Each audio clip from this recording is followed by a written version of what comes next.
Hi guys! Well, we continue our New Year's recipes. We'll cook today Christmas tree snack. Cut crab sticks very finely. Grate the egg, cheese and garlic on a fine grater.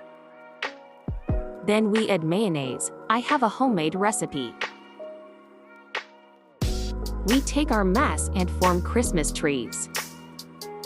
Roll the Christmas tree in finely chopped dill. Then we put it on the cracker. And you can decorate with pomegranate grains. Enjoy it and happy holidays!